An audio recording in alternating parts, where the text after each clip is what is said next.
જો અગર તમે બી કેનેડા જવા માંગતા હો કે પાસ્ટમાં ક્યારે ટ્રાય કરેલું હોય અને તમારું રિજેક્શન આવ્યું હોય તો આ વિડીયો ખાસ તમારા માટે છે, કારણ કે હું એક એવી ઇન્ફોર્મેશન તમારા માટે લાવ્યો છું કે બીજી વિઝા કન્સલ્ટન્સીની અંદર કઈ કઈ મિસ્ટેક છે જે એ લોકો બી કરે છે ને એનું જે ભુગતવાનું આવે એ આપણને ભુગતવું પડે છે, ભલે પછી એ સ્ટુડન્ટ વિઝા હોય, વિઝિટર વિઝા હોય કે સ્પાઉસ વિઝા હોય. એક મારા ક્લાયન્ટ છે જેમણે મને કોન્ટેક્ટ કર્યો અને કોન્ટેક્ટ કર્યા પછી મેં એમની ફાઇલ જોઈ તો એમના 3 રિફ્યુઝલ હતા, એક સ્પાઉસ વિઝામાં અને 2 રિફ્યુઝલ હતા વિઝિટર વિઝામાં. સ્પાઉસ વિઝાની અંદર જ્યારે એમણે એપ્લાય કર્યું તો ત્યારે રૂલ આવી ગયું હતું કે સ્પાઉસ વિઝા પીજી કોર્સ ઉપર એલિજિબલ નથી, જે આપણા બધાને ખબર છે. બીજી વસ્તુ કે એમણે વિઝિટર વિઝા અપ્લાય કર્યા જેની અંદર મિસ્ટેક હતી. હવે જ્યારે એમણે મને કોન્ટેક્ટ કર્યું તો મેં એમની જોડેથી ડોક્યુમેન્ટ માંગ્યા. હવે ડોક્યુમેન્ટ માંગ્યા તો એમણે કીધું કે મારી વિઝા કન્સલ્ટન્સીવાળા મને ડોક્યુમેન્ટ નથી આપી રહ્યા. તો મોટાભાગમાં આવું હોય છે કે વિઝા કન્સલ્ટન્ટ ડોક્યુમેન્ટ નથી આપતા. પછી મેં એમને કીધું કે કોઈ વાંધો નહીં, તમે કેપ્સ નોટ અપ્લાય કરો, GCMS નોટ. જે લોકોને નથી ખબર એ લોકોને હું તમને કહી દઉં, GCMS નોટ, કેપ્સ નોટ એક એવી વસ્તુ છે કે જેની અંદર તમે અગર અપ્લાય કરો છો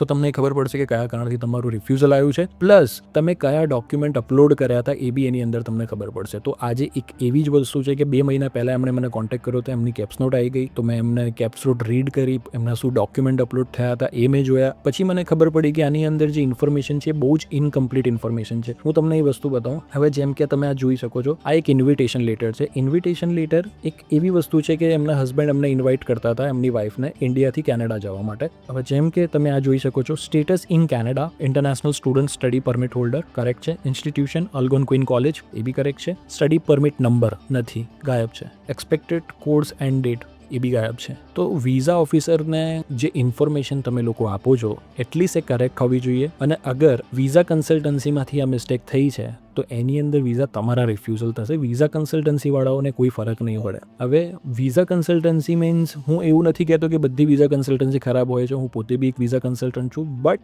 આ તમારી એક ફરજમાં આવે છે કે જેની અંદર તમે જાતે તમારી ફાઇલને રિવ્યૂ કરો અને એને ચેક કરો અને એના બેઝિસ ઉપર તમે ડિસાઇડ કરો કે ઓકે આ બધી ઇન્ફોર્મેશન છે કે નહીં. આ વિડીયો બનાવવાનો મારો ફક્ત એ જ છે કે તમને એજ્યુકેટ તમે થઈ શકો અને તમારું રિફ્યુઝલ અગર આવવાનું હોય તો એ ના આવે. તો બેઝિકલી આ વિડીયોમાં તમને એ બી બતાવીશ કે જે ક્લાયન્ટ હતા એમનો ફ્રસ્ટ્રેશન કયા લેવલ પર હતું, કે જેની અંદર એમને હું બતાવું છું કે આ બધી મિસ્ટેક છે, આવું છે, આવું નથી. તો તમે સાંભળો પોતે, એ 1.5 વર્ષ થઈ ગયા અને છેલ્લા 1.5 વર્ષથી એ ટ્રાય કરે છે એમના હસબન્ડને મળવા માટે. તો એ 3 રિફ્યુઝલ આવી ગયા બટ વિઝા નહીં આવ્યા. તો આ વિડીયોને જુઓ અને એજ્યુકેટ થાઓ કે ઓકે આવું બી કંઈ હોય છે તો આ વસ્તુનું તમે ધ્યાન રાખો જ્યારે તમે તમારી વિઝા ફાઇલ મૂકો. હા બોલો, તમે શું કહેતા હતા?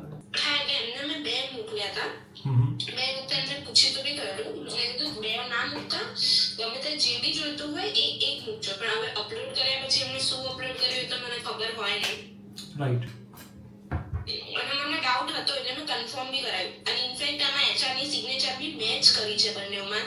2 મૂકો એટલે એક તો સિગ્નેચર વેરિફિકેશન થાય, પ્લસ તમે 2 મૂકી રહ્યા છો એટલે ડાઉટ તો ઊભું થવાનું જ છે. Right right. હવે આટલી કોમન સેન્સ તો કોઈનામાં બી હોય ને કે દે શુડ અન્ડરસ્ટેન્ડ. જ્યારે હું ક્લિયરલી મેન્શન બી કરી રહી છું, મેં એજન્ટને 2 થી 3 વાર તો મેં રિમાઇન્ડર આપ્યું હતું કે 2 મોકલ્યા છે મેડમ, તમને જે ગમતું હોય, જે તમને લાગે કે ઇટ્સ ફાઇન એ મૂકજો. કારણ કે 2 હતા મારા ઓફિશિયલ, તો મેં એમને 2 ઓપ્શન્સ આપ્યા. અને પહેલા બી મેં એમને જ્યારે ડોક્યુમેન્ટ્સ બધું સમરાઇઝ કર્યું તો ત્યારે બી કીધું હતું કે એક જ મૂક્યું છે ને તમે, પછી એનાથી વધારે કોઈ કેટલું ક્લાયન્ટ રિમાઇન્ડર આપી શકે ને. એટલી કોમન સેન્સ તો કોઈને બી હોય કે 2 ના મૂકવાનું હોય. જે બી માણસ અપલોડ કરતો તો એને એટલું બી ખબર ના પડી કે 2ની ડેટ સેમ છે, એવરીથિંગ ઇઝ સેમ.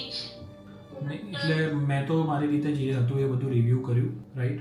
મને બી બહુ બધી મિસ્ટેક આની અંદર દેખાઈ.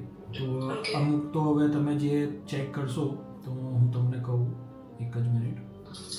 જે પહેલી વાળી જે મેં તમને મોકલી ને, જે ઇન્વિટેશન લેટર છે એ ઓપન કરો. એની અંદર હું તમને એક વસ્તુ બતાવું. હા, હવે એની અંદર જે ઇન્વિટેશન લેટર છે, આ ઇન્વિટેશન લેટર કોણે બનાવ્યો હતો? ઓકે, હવે આ જે ઇન્વિટેશન લેટર છે એની અંદર એક મેન્શન કરેલું છે સ્ટેટસ ઇન કેનેડા. તો એમાં આન્સર આપ્યું છે international student study permit holder. Okay, right છે. પછી બીજું છે ઇન્સ્ટિટ્યુશન, તો અલ્ગોન્ક્વિન કોલેજ, એ બી ઓકે છે. પછી ત્રીજું છે સ્ટડી પરમિટ નંબર, તો સ્ટડી પરમિટ નંબર જ ગાયબ છે. પછી એક્સપેક્ટેડ કોર્સ એન્ડ ડેટ, એ બી ગાયબ છે. પછી એની નીચે આવશો તો copy of passport, copy of, ચલો આ તો એ લોકોએ મેન્શન કરેલું છે કે સપોર્ટિંગ ડોક્યુમેન્ટમાં અમે લોકો શું મેન્શન કરીએ છીએ. હવે એ લોકો જે પ્રમાણે આ તમારી ફાઇલ પ્રિપેર કરેલી છે ને એ આખી મેસ્ટ છે. લેથાર્જિક કામ કર્યું છે. They have not paid attention to એ તો મને આઈડિયા આવી ગયો તો છેલ્લે તો ઠીક છે.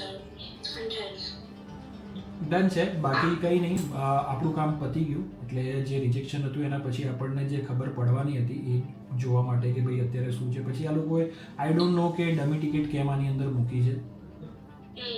બાકી એની કોઈ જરૂર હોતી નથી કેનેડા વિઝિટર વિઝામાં. નથી મૂકતા એટલે ડોમેટિકનું મને એટલો આઈડિયા છે. ઘણા એજન્ટ્સ મૂકતા હોય છે. આઈટનરી તો પ્રિપેર કરતા હોય છે. એ ટુરિસ્ટ વિઝામાં મૂકે અને એ યુરોપિયન કન્ટ્રીમાં મુકાય, કેનેડામાં ના મુકાય. કેનેડામાં એ છે કે એ વિઝા ઓફિસર એવું વિચારશે કે તમને કેવી રીતે ખબર કે તમને વિઝા મળી જ જવાના છે. How can you be so sure? હા રાઈટ. તો આ બધી વસ્તુ છે. અને પછી જે તમને ફંડિંગ માટે બી એ લોકોએ બધું કીધું છે ને, તો I am not impress with this file. Okay, તો આમાં બીજું કંઈ એ લોકોએ સ્પેસિફિક મેન્શન ના કર્યું કે Y they have rejected?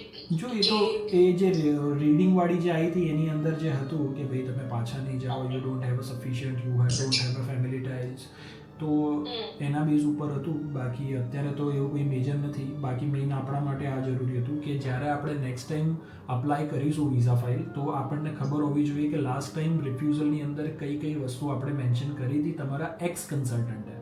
So that તમારો જે ન્યૂ કન્સલ્ટન્ટ હોય તો એને બધી વસ્તુની ખબર હોય, જેથી બીજી કોઈ મિસ્ટેક ના થાય.